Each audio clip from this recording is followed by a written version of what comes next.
इस रिपोर्ट में साफ अंकित है कि माधवी बुच का अडानी समूह से संबंधित ऑफशोर फंड में इन्वेस्टमेंट था और सेमी प्रमुख बनने पर उन्होंने अपनी शेयर होल्डिंग अपने पति को ट्रांसफर कर दी।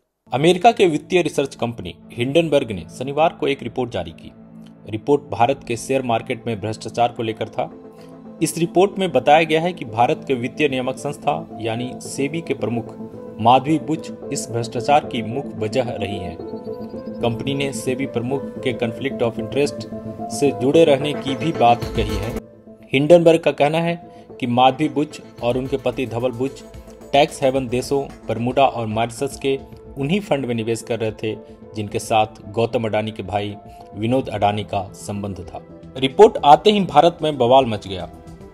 विपक्ष ने मोदी सरकार पर तेज हमला बोला। कांग्रेस ने इसे महाघोटाला बताया। इस रिपोर्ट में लिखा है कि माधवी बुच और धवल बुच ने 5 जून 2015 को सिंगापुर में आईपीई प्लस फंड 1 के साथ एक खाता खोला था। ये आईपीई प्लस फंड 1 अडानी समूह के एक डायरेक्टर ने आईआईएफएल के माध्यम से खोला था। तो बुच दंपति ने खाता खोला सिंगापुर के एक आईपीई प्लस फंड में, जिसका स्थापना अडानी समूह के एक डायरेक्टर ने आईआईएफएल के माध्यम से की। अब यही रिपोर्ट आगे बताती है कि आईआईएफएल ने अपनी एक घोषणा, और ये सारे दस्तावेजों के साथ है, ये सारे दस्तावेज आपके पास ऑलरेडी हैं, चाहिए होंगे तो हम साझा कर देंगे। अब यही रिपोर्ट आगे बताती है कि आईआईएफएल ने अपनी एक घोषणा में बुच दंपति के इन्वेस्टमेंट सोर्स को सैलरी बताया और कुल संपत्ति करीब $10 मिलियन की आंकी गई।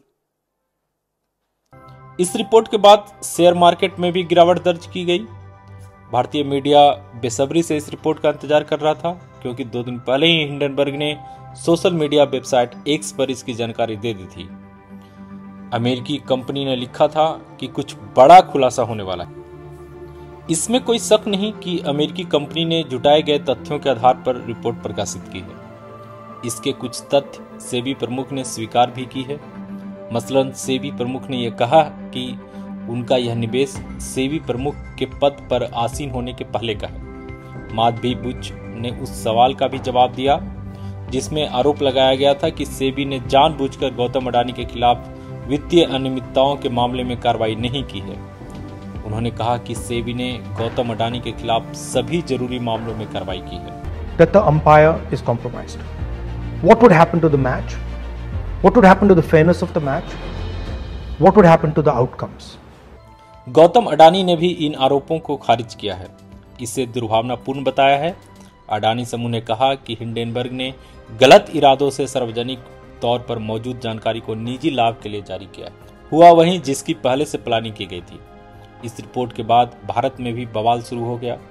लेकिन क्यों हो रहा है यह बवाल? क्या इसका संबंध बांग्लादेश में हुए बवाल से है? क्या इसका संबंध प्रधानमंत्री मोदी के रूस दौरे से है, जिससे अमेरिका को तेज मिर्ची लगी थी? अमेरिका ही नहीं बल्कि यूरोप के ज्यादातर देशों ने भारत की आलोचना की थी।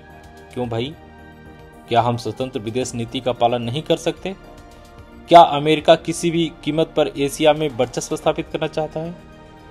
पहले हम बांग्लादेश बवाल में अमेरिकी भूमिका की पड़ताल करते हैं। बांग्लादेश की पूर्व प्रधानमंत्री शेख हसीना ने कल यह स्पष्ट कर दिया था कि उनके देश में बवाल के पीछे अमेरिका था। अगर वह अमेरिका की बात मान लेती तो यह बवाल नहीं होता। अमेरिका भारत की गतिविधियों पर नजर रखना चाहता है, इसके लिए उसने बांग्लादेश से सेंट मार्टिन द्वीप की मांग की थी। शेख हसीना ने इस मांग को ठुकरा दी थी। नतीजा आपके सामने है। बांग्लादेश अस्थिर हो गया और शेख हसीना को देश छोड़ना पड़ा। शेख हसीना ने कहा कि मैंने इसलिए इस्तीफा दे दिया ताकि मुझे सबों का जुलूस न देखना पड़े। वे छात्रों की लाशों के बल पर सत्ता में आना चाहते थे, लेकिन मैंने ऐसा होने नहीं दिया। मैंने प्रधानमंत्री पद से इस्तीफा दे दिया।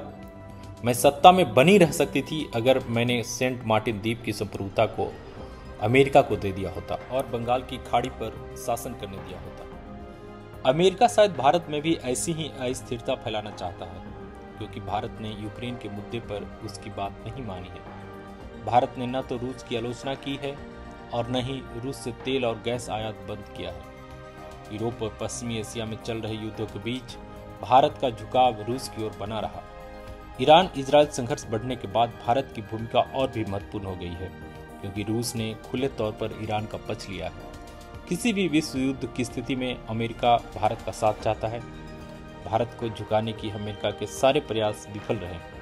अब उसने अपनी इंटेलिजेंस कंपनियों का सहारा लिया।